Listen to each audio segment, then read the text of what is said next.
Walaqad ba'atsna fi kulli ummatir rasula an i'budullaha wajtanibut tagut.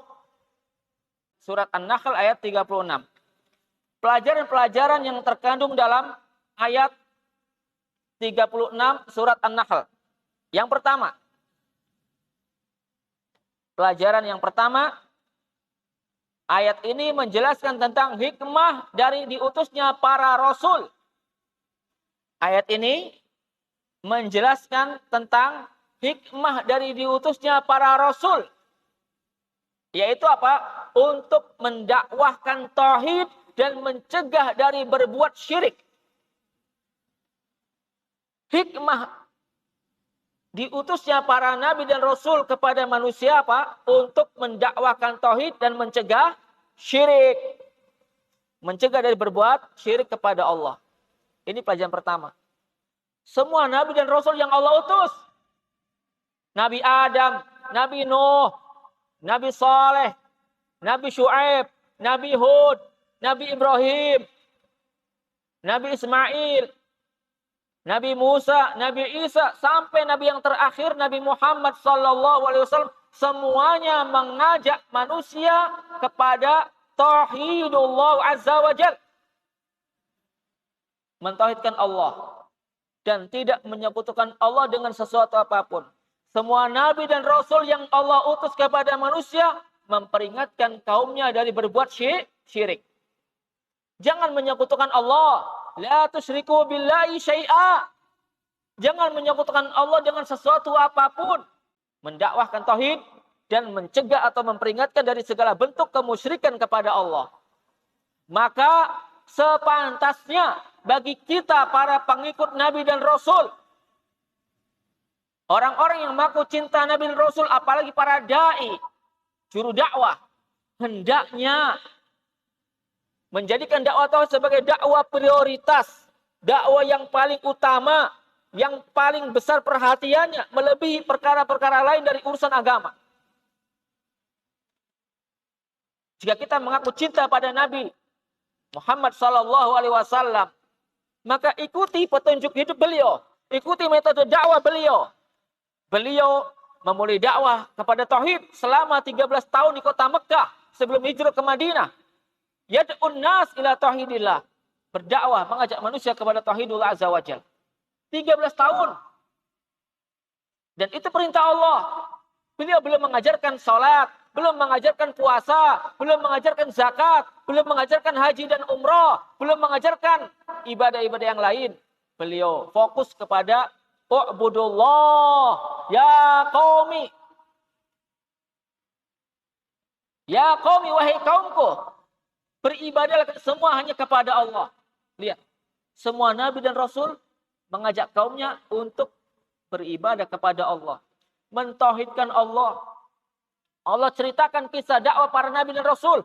Kisah dakwah Nabi Hud. Kisah dakwah Nabi Syuaib. Kisah dakwah Nabi Saleh. Dalam surat Al-A'raf. Wa ila adin akhahum huda. Qala ya qaumi ibudullaha ma lakum min ilahin ghairuh.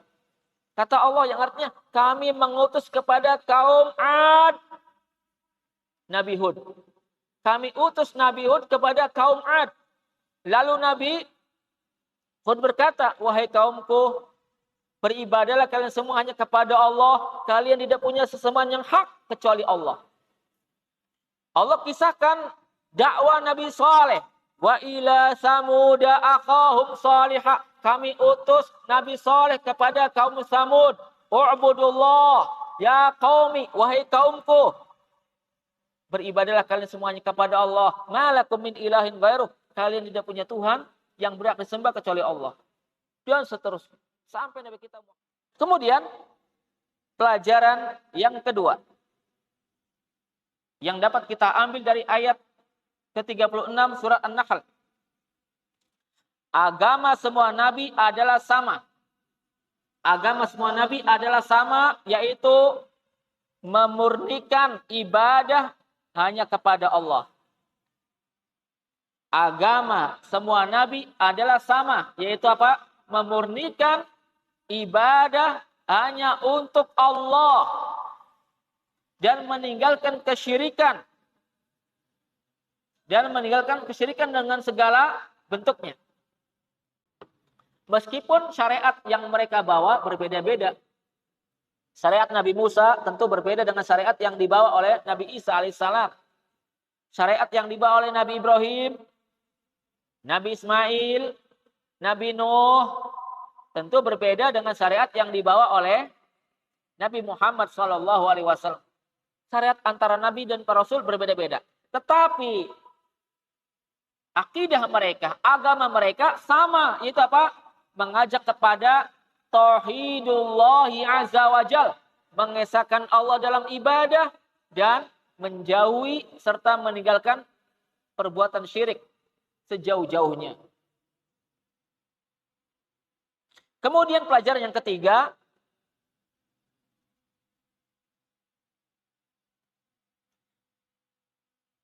risalah agama Islam ini berlaku secara umum.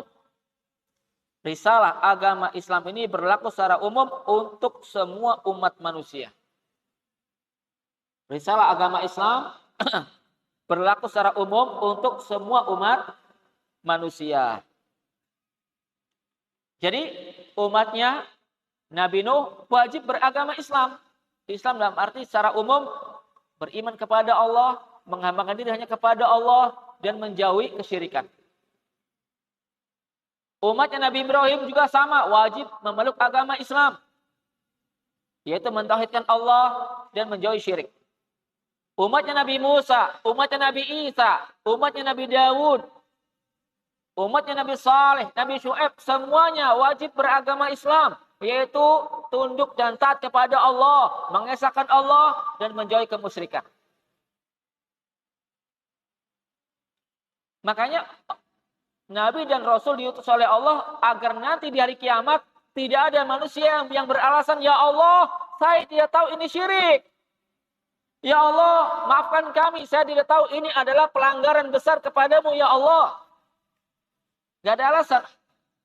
Kenapa? Karena Allah sudah mengutus kepada setiap umat, Nabi dan Rasul untuk mengajak mereka beribadah kepada Allah dan menjelaskan bagaimana beribadah kepada Allah dengan benar. Allah berfirman dalam Al-Quran, Rusulam mubashirina wa mungdirin, li'alla yakuna linnasi 'ala Allahi hujjatun ba'da rusul. Rusulam mubashirina wa mungdirin, para rasul yang kami utus kepada manusia untuk apa? Mubashirin, sebagai pembawa kabar gembira. Wa mungdirin, memberi peringatan. Maksudnya, barang siapa yang beriman kepada Allah, taat kepada Allah, melakukan perintah Allah, menjauhi larangan Allah, maka mereka calon penghuni surga. Hidup selamat bahagia dunia akhirat. Wa mungdirin, memberikan peringatan kepada manusia. Barang siapa yang durhaka kepada Allah, kafir kepada Allah, maksiat kepada Allah, maka ia akan mendapatkan murka Allah dan azabnya yang sangat pedih di alam kubur dan di neraka. Peringatan. Rusulam mubashirina wa mungdirin. Para rasul yang kami utus kepada manusia sebagai pembawa kabar gembira dan memberi peringatan. Untuk apa? Li'alla yakuna linnas, agar manusia tidak punya hujjah ba'da rasul. Tidak punya alasan. Tidak punya alasan di hadapan Allah setelah diutusnya para rasul pada mereka. Ya Allah, kami tidak tahu ini syirik. Ya Allah, maafkan kami. Kami hanya ikut-ikutan kepada nenek moyang kami. Ya Allah. Ya Allah, maafkan kami. Guru-guru kami yang menyesatkan kami. Ya Allah. Tidak ada alasan. Sudah tertutup pintu membuka alasan. Kami tidak tahu ini syirik, ini tauhid, ini kufur, ini iman. Kenapa? Itulah Allah utus Nabi Rasul. Kemudian ketika Nabi Rasul meninggal, dilanjutkan oleh para ulama. Para ulama yang setia mengikuti Nabi dan Rasul dalam beragama, dalam berdakwah. Makanya yang paling semangat dan paling komplit dan jelas mendakwah tauhid adalah para pengikut as-salafus saleh, dai-dai sunnah. Pengikut manhaj as-salafus saleh. Dakwahnya jelas, gamblang, membahas tauhid dengan detail dan terperinci. Tidak samar-samar, tidak abu-abu, A ya A, B ya B. Tidak basa-basi. Ya, jelas. Karena inilah jalan dakwah para nabi dan rasul. Meskipun ditentang oleh sebagian manusia.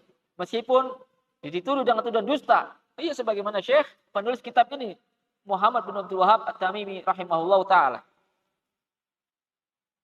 Kemudian pelajaran yang keempat yang dapat kita petik dari ayat ke-36 dari surat An-Nahl. Agungnya perkara tauhid. Agungnya perkara tauhid.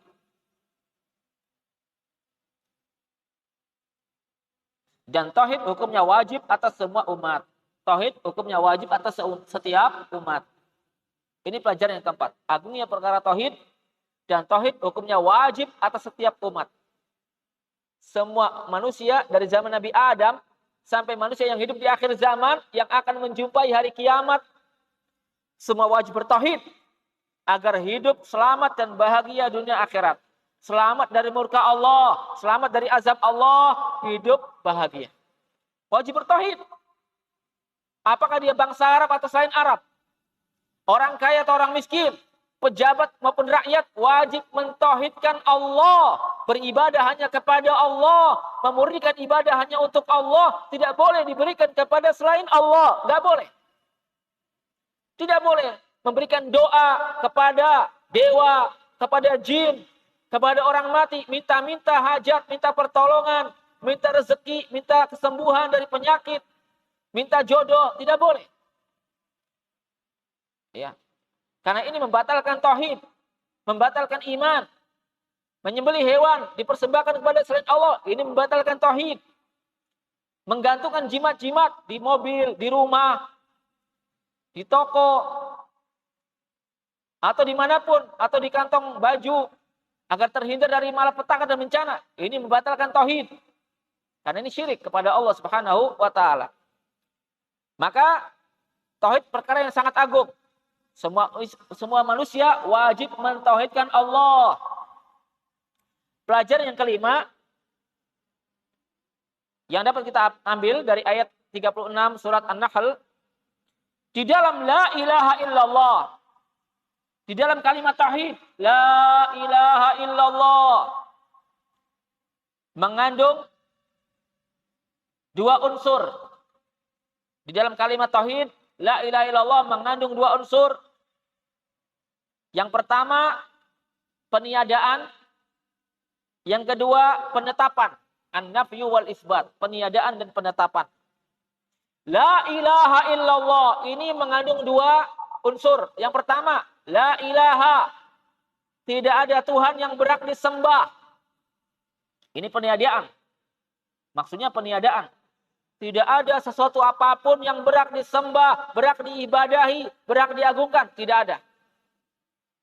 Apakah dia malaikat, apakah dia nabi dan rasul, apakah dia wali, tidak berhak untuk diibadahi. Unsur yang kedua, isbat, penetapan, illallah, kecuali Allah. Hanya Allah yang berhak disembah, hanya Allah yang berhak diagungkan, hanya Allah yang berhak ditaati dan diikuti. La ma'buda bihaqqin illallah. Tidak ada sesembahan, tidak ada Tuhan yang berhak disembah, berhak disembah kecuali Allah. Tuhan yang disembah banyak, Tuhan yang diibadahi banyak, tapi Tuhan yang batil. Tuhan yang batil, ada Tuhan batu, ada Tuhan pohon, ada Tuhan dewa, ada Tuhan patung dan berhala, ada Tuhan api, disembah, tapi itu Tuhan yang batil, tidak berhak disembah, tidak berhak diagungkan. Maka camkan dalam diri kita, tanamkan dalam jiwa kita arti kalimat tauhid la ilaha illallah yang benar adalah la ma'buda bihaqqin illallah. Tidak ada sesembahan yang berhak disembah kecuali Allah. Tidak ada Tuhan yang berhak diibadahi kecuali Allah. Inilah arti yang benar. Inilah yang akan bermanfaat bagi orang yang mengucapkannya di dunia dan akhirat. Ini yang akan memasukkannya ke dalam surga dan melindunginya dari api neraka. Mangkana akhiru kalami la ilaha illallah khalisan min qalbi dakhalal jannah, kata Nabi. Barang siapa yang akhir ucapannya di dunia ini menjelang wafatnya dia mengucapkan la ilaha illallah, tidak ada Tuhan yang berhak disembah kecuali Allah, khalisan min qalbi, dia ucapkan dengan hati yang tulus, hati yang ikhlas, maka dia, kata Nabi, dakhalal jannah, pasti masuk surga. Dengan syarat dia meyakini dan memahami kalimat tauhid la ilaha illallah, artinya tidak ada Tuhan yang berhak disembah kecuali Allah.